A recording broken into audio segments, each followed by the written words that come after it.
جن کے پاس کبھی پیسہ نہیں تھا ایک گھر خریدنے کا، ان کے لیے نیا پاکستان ہاؤسنگ سکیم لے کے آئے ہیں۔ پہلی دفعہ پاکستان کی تاریخ میں بینک قرضے، سستے قرضے دیں گے تنخواہ دار لوگوں پہ، مزدوروں کو، مکینک، ویلڈر، وہ لوگ جن کے پاس کبھی بھی پیسہ نہیں ہوتا ایک گھر بنانے کا، اور وہ قسطوں کے اوپر، لمبی قسطوں پہ انشاءاللہ جو وہ کرائے پہ پیسہ خرچ کرتے ہیں، اسی کرائے پہ قسطیں دے کے اپنے گھر پہ ان کی چھت اپنے نام پہ ہو جائے گی۔ اس کے علاوہ ہم ایک نیا پروگرام شروع کرنے لگے ہیں، کامیاب پاکستان۔ کامیاب پاکستان میں کیا ہوگا؟ سب سے پہلے ہر خاندان جو نچلے پاکستان کے جو 40% نیچے جو غریب خاندان ہیں، جو کمزور ہے طبقہ ہے، 40% نیچے، ان سب کو قرضے سود کے بغیر دیے جائیں گے۔ ہر خاندان میں ایک فرد کو اپنے کو بزنس شروع کر سکے۔ اگر وہ کسان ہیں تو وہ کسانوں کے لیے قرضے دیے جائیں گے، جانور خریدنے کے لیے، کھادیں خریدنے کے لیے، سبسڈائز کرنے کے لیے۔ اور اگر وہ شہروں میں ہیں تو دکان خریدیں، ٹیکسی خریدیں، موٹر سائیکل خریدیں۔ یہ پہلی دفعہ پاکستان میں ہو رہا ہے کہ، اور یہ آپ نے سمجھنا ہے، دو قسم کے اکنامک ماڈل ہیں۔ ایک یہ کہ امیر امیر ہو جائے، اور جب وہ امیر ہو جائے تو وہ آہستہ آہستہ اس کے نیچے لوگوں کو فرق پڑنا شروع کرے، جس کو کہتے ہیں ٹرکل ڈاؤن۔ ایک دوسرا ماڈل ہے مدینہ کا ماڈل، کہ نیچے سے لوگوں کو اوپر اٹھایا جائے، اور وہ ماڈل تحریک انصاف اپنا رہی ہے۔ اور انشاءاللہ آزاد کشمیر میں آپ دیکھیں گے کہ کامیاب پاکستان وہ ماڈل ہے جو آپ کے نچلے طبقے کو اوپر اٹھائے گا۔ ہر خاندان میں پھر ٹیکنیکل ایجوکیشن دی جائے گی، ایک فرد کو قرضے، ایک فرد کو ٹیکنیکل ایجوکیشن، تاکہ وہ، اور آج کل ایسی چیزیں ہیں انفارمیشن ٹیکنالوجی میں کہ بڑی جلدی گھر میں بیٹھے بیٹھے خواتین، اگر ان کو آپ ٹیکنیکل ایجوکیشن دیں، وہ گھر میں بیٹھے بیٹھے پیسے بنا سکتی ہیں، اپنی آمدنی بڑھا سکتی ہیں۔ اور اس کے علاوہ ہم نے جو شروع کیا ہے پناہ گاہ، شہروں کے اندر جدھر مزدور کام کرنے آتے ہیں ان کے لیے سونے کے لیے جگہ، ان کے لیے کھانا، ان کے لیے صاف غسل خانے تاکہ وہ نہا دھو لیں، تاکہ جو بھی وہ پیسہ کمائیں دہاڑی کے، وہ سب اپنے بچے اور بیوی کو گھر بھیج سکیں۔ دوسری چیز میں یہ چاہ رہا ہوں کہ آپ سمجھ جائیں کہ کیا وجہ تھی کہ ہمارے نبی صلی اللہ علیہ وسلم نے جو مدینہ کی ریاست بنائی، وہ بنیاد رکھی کئی سو سالوں تک مسلمانوں نے دنیا کی امامت کی۔ تو سب سے پہلے انسانیت، اور میں یہ آپ کو بتاؤں یہ چائنا نے آج کیا ہے۔ پچھلے 30 سالوں میں انہوں نے 70 کروڑ لوگوں کو غربت سے نکال کے چائنا کو ایک سپر پاور بنا دیا ہے۔ یہ مدینہ کا ماڈل تھا۔ اور دوسری چیز، قانون کی بالادستی۔ نوجوانوں یہ سمجھ لیں کہ انصاف کے نظام کے بغیر کوئی قوم اوپر نہیں جا سکتی۔ جب ہمارے نبی صلی اللہ علیہ وسلم نے کہا کہ میری بیٹی بھی جرم کرے گی تو اس کو سزا ملے گی، قانون کے اوپر کوئی نہیں، کوئی قانون کے اوپر نہیں ہے۔ اور انہوں نے کہا جن قوموں میں انصاف نہیں وہ تباہ ہو جاتی ہیں۔ حضرت علی رضی اللہ تعالیٰ نے کہا کہ کفر کا نظام چل جائے گا لیکن ظلم کا نظام نہیں چل سکتا۔ تو جب تک ایک ملک میں، ایک قوم میں انصاف نہیں ہوتا وہ کبھی ترقی نہیں کر سکتی۔ تو یہ جو آج آپ تماشا دیکھ رہے ہیں، سارے بڑے بڑے ڈاکو کبھی کہہ رہے ہیں آج حکومت گرائیں گے، کل گرائیں گے. یہ صرف ایک چیز مانگ رہے ہیں. یہ چاہ رہے ہیں کہ عمران خان ان کو NRO دے دے، ان کے گناہ معاف کر دے، ان کے کرپشن معاف کر دے. یہ وہ چاہ رہے ہیں جو ہمیشہ پاکستان میں ہوا، طاقتور کے لیے ایک قانون، کمزور کے لیے دوسرا. جو ملک اور آپ کے کشمیر کے لوگ مجھے ساری دنیا میں ملتے ہیں، خاص طور پہ برطانیہ میں، ان سے کبھی پوچھے کہ کیا برطانیہ میں وہ کبھی انہوں نے ایسے دیکھا کہ طاقتور ڈاکو کہے ایک طاقتور پکڑا جائے کرپشن کرتے ہوئے؟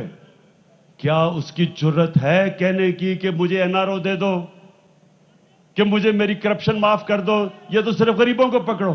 کیا کسی کی جرت ہے وہاں؟ کبھی کسی کامیاب خوشحال ملک میں کسی کی مجال نہیں ہوتی کہ وہ کہے کہ جی میرے لیے ایک قانون اور صرف غریبوں کو جیلوں میں ڈالو. آج بھی پاکستان میں آپ جیلوں میں دیکھیں تو صرف غریب لوگ ہوتے ہیں. طاقتور ڈاکوؤں کو بھی ہمارا انصاف کا نظام نہیں پکڑ سکتا. کہیں کسی مہذب معاشرے میں، کامیاب معاشرے میں، خوشحال معاشرے میں ایسا نہیں ہوتا کہ ایک سپریم کورٹ ایک آدمی کو جیل میں ڈالے اور وہ پھر ایسی ایکٹنگ کرے کہ بالی ووڈ کے اندر بھی کوئی ایسی ایکٹنگ نہ کر سکتا تھا. ایسی معصوم بیمار شکل بنا کے اور جھوٹے میڈیکل ٹیسٹ دے کے اور وہ آج برطانیہ چلا جائے. یہ کسی مہذب معاشرے میں نہیں ہوتا. تو اصل میں کشمیر کے لوگوں یہ سن لیں میری بات، یہ ہے اصل پاکستان کی جنگ. اس وقت ہم اپنے ملک کے مستقبل کی جنگ لڑ رہے ہیں، جہاد کر رہے ہیں، اپنے بچوں کے مستقبل کی جہاد لڑ رہے ہیں. طاقتور کو قانون کے نیچے ہم لانے کی کوشش کر رہے ہیں جو آج تک طاقتور قانون کے اوپر رہا ہے. جس ملک کے اندر انصاف کا نظام ہے، قانون کی بالادستی ہے، وہ خوشحال ہے. جس ملک میں ناانصافی ہے، قانون نہیں، طاقتور کے لیے قانون، کمزور کے لیے دوسرا، وہاں غربت ہے. جتنے مرضی وسائل کے باوجود اس ملک میں غربت ہے. ملک کبھی بھی خوشحال نہیں ہو سکتا جب تک اس میں قانون کی حکمرانی، طاقت کی حکمرانی نہیں، قانون کی حکمرانی نہ ہو. اور پھر آخر میں خودداری، لا الہ الا اللہ، اللہ کے سوا کوئی، میں کسی کے سامنے نہیں جھکوں گا. یہ جب آپ کلمہ پڑھتے ہیں تو سب سے پہلے آپ کہتے ہیں کہ اللہ تیرے سوا میں کسی کے سامنے نہیں جھکوں گا. لا الہ الا اللہ ایک انسان کو غیرت دیتا ہے. لا الہ الا اللہ ایک چھوٹے انسان کو بڑا انسان بنا دیتا ہے. ایک کمزور قوم کو عظیم قوم بنا دیتے ہیں. کیا تھا وہ مدینہ کی ریاست میں؟ غریب لوگ تھے، دونوں طرف سپر پاورز تھیں. Roman empire, Persian empire super power تھی، غریب لوگ تھے لیکن خوددار لوگ تھے. کسی کے سامنے جھکنے والے نہیں تھے، کوئی خوف نہیں تھا. وہ جانتے تھے کہ اللہ کے ہاتھ میں زندگی اور موت ہے، عزت ذلت ہے، رزق ہے. آزاد انسان تھے. دنیا کی تاریخ میں اتنی تیز ایک قوم اٹھ کے آدھی دنیا پہ نیچے آ گئی جو مدینہ کی ریاست کے ماڈل میں ہوا. اور یہی پاکستان میں ہم نے کرنا ہے. بدقسمتی سے اب تک ہم لوگوں کے سامنے ہاتھ پھیلاتے پھرے ہیں، کبھی کسی سے ایڈ تو کبھی کسی سے قرضے. کبھی ہم نے اپنے پیر پہ کھڑا ہونا نہیں کوشش نہیں کی. کوئی ملک سے باہر سربراہ جاتا ہے، سارے انتظار کر رہے ہوتے کہ جی کتنی قرضے لے کے آئے گا یا کتنی امداد لے کے آئے گا. کوئی ملک اس طرح ہاتھ پھیلا کے عظیم قوم نہیں بن سکتا. تو میرے کشمیریوں، یہ انشاءاللہ اب یہ جو پاکستان بننے جا رہا ہے، انشاءاللہ یہ کسی کے سامنے ہاتھ تو پھیلانا دور کی بات ہے، یہ لوگوں کو انشاءاللہ غریب ملکوں کو امداد دیا کرے گا. کشمیر کے لوگوں، میں آج مقبوضہ کشمیر کے جو عظیم لوگ ہیں ان کو آج میں خاص پیغام دینا چاہتا ہوں. صرف پاکستانی قوم ہی نہیں آپ کی طرف دیکھ رہی، صرف ہم ہی نہیں آپ کے اوپر فخر کرتے. جس طرح آپ نے ظلم کے سامنے آپ کھڑے ہوئے ہیں، جس طرح آپ نے خودداری دکھائی، جس طرح آپ کی برہان وانی جیسے نوجوان جنہوں نے اپنے جانوں کی قربانیاں دی ہیں، صرف پاکستان میں نہیں آپ کو اپریشیٹ کیا جا رہا، اور آپ پہ ساری دنیا دیکھ رہی ہے آپ کی عظمت پہ، آپ کی دلیری پہ، آپ کی قربانیوں پہ. ساری مسلمان دنیا آپ کی طرف دیکھ رہی ہے اور آپ کے لیے دعائیں کر رہی ہے کہ اللہ ان کو اسی طرح صبر اور طاقت دے، اسی طرح ان کو جذبہ دے کھڑا ہونے کا اور ظلم کے سامنے کھڑا ہونے کا. کوئی نہیں سمجھ رہا تھا کہ جب نریندر مودی نے 5 اگست کو کشمیر کے اوپر جو ظلم کرنا، مزید ظلم کرنا شروع کیا، پہلے بھی ظلم تھا، کوئی نہیں سمجھ رہا تھا کہ کشمیر کے لوگ وہ برداشت کر جائیں گے. دنیا سمجھ رہی تھی وہ گھٹنے ٹیک دیں گے، لیکن کشمیریوں کا وہ جذبہ اور جو ان کے اندر ایمان ہے، وہ نہیں سمجھتے تھے کہ اس طرح کا مضبوط پختہ ایمان والے لوگ ہیں وہ. تو ہم آج سب آپ کو سلام کر رہے ہیں، کشمیر کے مقبوضہ کشمیر کے لوگوں. انشاءاللہ جو قرآن میں اللہ کا وعدہ ہے ایمان والے لوگوں کے لیے کہ ہر مشکل کے بعد میں آسانیاں پیدا کرتا ہوں. انشاءاللہ اچھا وقت آپ کے سامنے آ رہا ہے. ہم پاکستان میں آپ کے لیے دعائیں تو کرتے ہیں، میں آپ کو یہ کہتا ہوں کہ انشاءاللہ ساری دنیا میں آپ کا سفیر بن کے نکلوں گا، آپ کی آواز اٹھاؤں گا اور اٹھاتا جاؤں گا.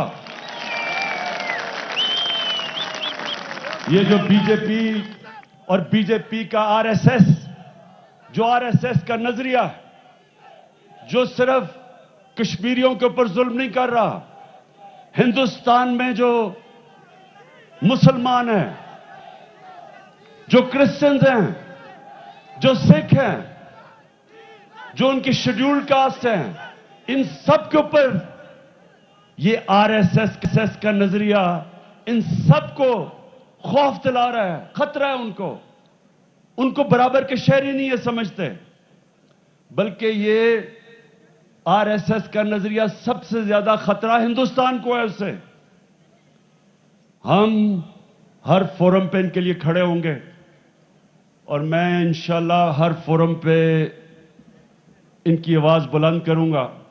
میں آپ کو آخر میں یہ 2 چیزیں کہنا چاہتا ہوں کہ اپنے ذہن میں ڈال لیں کہ جس پارٹی کے لیڈر کا پیسہ، اس کی جائیداد، اس کی بزنس پاکستان میں نہیں ہے، وہ کبھی آپ کے لیے سٹینڈ نہیں لے سکتا. اگر میرا پیسہ باہر ہو، میرے بھی جائیدادیں باہر ہوں، میں کبھی امریکہ کو ایبسولوٹلی نوٹ نہ کہہ سکتا. میں بھی امریکہ کو کہتا کہ ٹھیک ہے جی پاکستان میں ڈرون اٹیک کرو، میں مذمت کرتا رہوں گا اور آپ پاکستانیوں کو مارتے جاؤ، جو ہمارے لیڈرز کہہ چکے ہیں. یہ اس لیے میں کر سکتا ہوں کیونکہ میرا جینا مرنا پاکستان میں ہے۔ اس لیے کشمیر کے لوگوں کے ذہن میں ڈال لینا کہ پہلے تو وہ آپ کا کبھی لیڈر ہو ہی نہیں سکتا جن کی جائیدادیں اور بزنس اور پیسہ اور بینک بیلنس ملک سے باہر پڑے ہوں، اور دوسرا کہ جو کشمیر کے نوجوان ہیں اور خاص طور پہ مقبوضہ کشمیر کے نوجوان جس دلیری سے آج ظلم کا مقابلہ کر رہے ہیں، وہ کبھی ایک ڈرپوک، ایک بزدل، ایک کرپٹ، ایک جھوٹے آدمی کو لیڈر نہیں تسلیم کر سکتے۔ میں آج اپنے سارے کینڈیڈیٹس کے نام پڑھنا چاہتا ہوں۔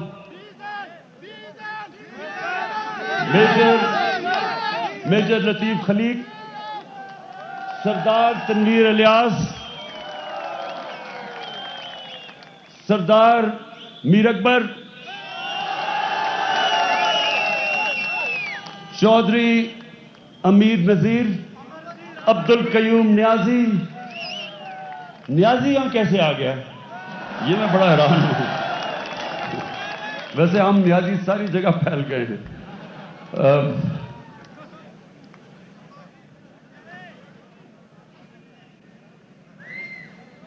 خطاب اعظم خان، نیّر ایوب خان اور مسز شاہدہ، سردار محمد حسین، فہیم اختر، یہ سارے ہمارے کینڈیڈیٹس ہیں۔ ساری پونچھ ڈویژن میں سب چاہتا ہوں کہ آپ ان کی بھرپور طریقے سے حمایت کریں اور 25 تاریخ کو بلے میں ووٹ ڈالیں اور انشاءاللہ تبدیلی لے کے آئیں۔